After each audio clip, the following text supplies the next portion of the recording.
C'est pas une honte du tout d'être alcoolique. Voilà, c'est ce que j'apprends en ce moment. J'apprends à formuler ce mot. Je suis pas un homme, je suis pas un bon vivant. Je suis pas un fêtard. Je suis pas un homme qui boit. Je suis pas un écrivain. Je suis un alcoolique. Point barre. Nicolas Ray a bu pour ne pas grandir, mais l'alcool l'a fait vieillir d'un coup. Le vin l'enivrait, le whisky et la vodka l'assommaient, et puis il prenait de la cocaïne pour se réveiller et des médicaments pour s'endormir. 10 années de gueule de bois, à boire encore et mentir toujours. Après 2 années d'abstinence, Nicolas Ray, à 35 ans, ose regarder dans un livre sans concession l'alcoolique qu'il a été et qu'il sera toujours. L'alcool dès le matin. Quel alcool? Je commençais au rouge. Je commençais au rouge avec 2-3 tranches de 3 bouts de jambon au rouge, voilà quoi. Et puis après, je mettais du miel dans du whisky. Je fumais une clope et je prenais mon premier rail pour trouver le courage ne serait-ce que d'allumer mon portable ou d'aller prendre une douche ou voilà, et de commencer ma journée, quoi.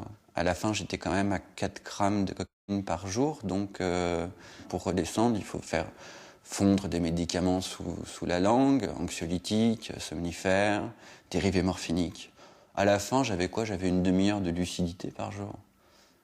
Beaucoup de destruction autour de moi aussi, quoi, parce que les gens morflent autour de vous. Et puis ils savent pas quoi faire. C'est terrible. C'est pas les proches qui peuvent vous aider dans ces cas-là.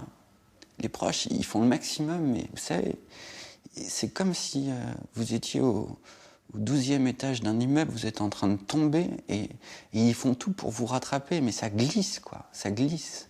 Et c'est des gens extérieurs qui trouvent les mots. Vous êtes devenu alcoolique parce que vous vous droguez? Non, l'inverse. C'est parce que j'étais alcoolique que je me suis drogué. Paradoxalement, c'est l'alcool qui est une drogue dure. En tout cas, vous avez réussi à avoir une vie affective?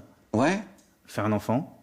Ouais, bah ça, c'est ce qui m'a sauvé. Hein. Si ça avait tenu qu'à moi, je continuais. Qu'est-ce qui fait que vous avez arrêté alors? Le gosse. Cet enfant n'avait pas demandé à venir au monde, donc il n'avait pas demandé à se retrouver devant une épave, quoi, ou dans un cimetière s'il avait besoin de moi, quoi. Il fallait être présent. Donc, vous diriez qu'à la fin, c'était une affaire de vie ou de mort? À la fin? Les derniers jours, les derniers temps, ouais. Vous savez pourquoi on boit? Vous savez pourquoi on se drogue?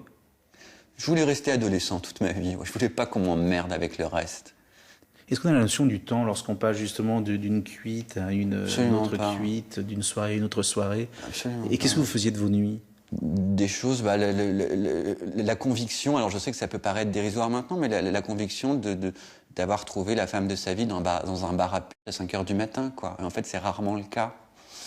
Mais on est convaincu que c'est la femme de sa vie. Voilà. Jusqu'au lendemain matin. Et on rentre chez soi? Oui. Et on recommence? Et on recommence, oui, parce qu'on rentre chez soi de plus en plus tard le soir ou de plus en plus tôt le matin, et c'est de plus en plus difficile de trouver une excuse valable. Et vous avez une femme extrêmement patiente jusqu'au jour où elle a décidé de partir? Ouais, plus que patiente, ouais. Jusqu'au jour où elle m'a quitté. Et franchement, à sa place, je me serais quitté moi-même. Depuis bien longtemps, ouais. Elle a été admirable d'abnégation et de patience. La suite n'est pas marrante, ça s'appelle le sevrage. Ouais, c'est pas marrant non plus. Vous racontez à quel point, dans les premiers temps, on est recroquevillé sur soi, en manque de tout. Ouais, on est même incapable d'articuler le prénom de sa mère la nuit, tellement on est dans une sorte de... On perd 2 litres d'eau par nuit, on est recroquevillé dans un coin de son pieu, oui, c'est pas très glamour, ouais. Et puis après, il y a le Toubib qui vous annonce que la bouteille de bon vin rouge de Pomerol pour les 18 ans de votre fils, vous oubliez, quoi. Vous êtes alcoolique, abstinent à vie. Et je sais que ça peut paraître dérisoire, mais c'est un deuil terrible à faire, de se dire que tant qu'on vivra, on ne pourra pas boire un verre de vin.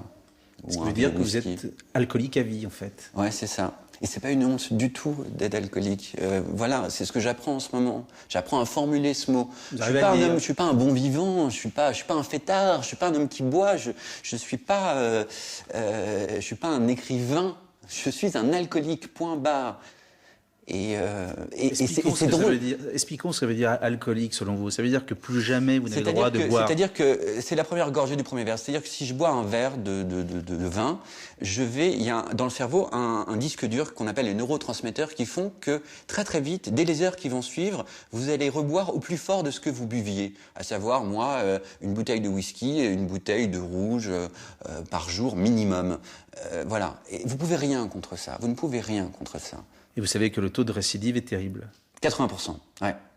80%. C'est là d'ailleurs où j'ai vu le vrai courage des gens en clinique. Des gens qui revenaient au bout 6 fois, 7 fois, 8 fois. Là, la famille ne croit plus en toi, tes gosses t'ont lâché. Tu reviens et tu te bagarres à nouveau. Et là, t'es seul forcément parce que... Tout le monde est parti. Ouais. Et j'avais sympathisé avec un monsieur de 55 ans qui était à la bière et qui avait tenu 8 ans, en étant abstinent 8 ans. Alors lui, il prenait de la bière sans alcool. Et puis un jour, voilà, bêtement, dans une brasserie un peu chic, il n'était pas très à l'aise, il a demandé une bière sans alcool, il n'y en avait pas. Donc il a demandé la bière la plus légère possible. Après 8 ans d'abstinence, il se sentait assez fort pour ça. Et il a rechuté. Vous tenez depuis combien de temps, là ? 2 ans, ouais. 7 janvier, ça fait 2 ans. Est-ce que l'alcool vous manque encore ? Ouais, tous les jours. Tous les matins. Alors maintenant, j'essaie de prendre ça comme un jeu. Au réveil, l'alcool vous manque ? Non, il me manque pas au réveil, mais au réveil, je sais que je me dis, aujourd'hui, tu vas essayer de ne pas rechuter. Parce qu'en fait, c'est impossible de se dire, tant que tu es vivant, tu vas pas reboire. Là, je suis en train de vous le formuler, rien que de le dire, ça me fout la chair de poule. Je refuse cette idée-là. Donc, je me dis simplement tous les matins, aujourd'hui, tu vas essayer de pas rechuter. Voilà, j'essaie de prendre ça comme un jeu. Qu'est-ce qui vous manque ? L'enivrement, le goût, le liquide C'est plus le goût, c'est beaucoup moins glamour que ça, encore une fois. C'est l'ivresse, c'est quand il n'y a pas longtemps, j'ai appris une très mauvaise nouvelle. C'était pas un verre de vin que j'avais envie de boire, hein. C'était une bouteille de vodka, voire 2. C'est ça, ouais. Et qu'est-ce que vous faites maintenant lorsque vous avez un moment de stress ? J'ai passé l'aspirateur la dernière fois, pendant 1h30 chez moi. Ça vous a soulagé ou pas ? Oui. C'était exceptionnellement propre, mais c'était la première fois que ça m'arrivait. Et ouais, je vous disais, moi, ça fait 2 ans, c'est maintenant qu'il va falloir être vigilant. Parce qu'on se sent capable de pouvoir maîtriser l'affaire. Mais quand je dis maîtriser l'affaire, c'est-à-dire de pouvoir se redéfoncer une fois de temps en temps. C'est faux.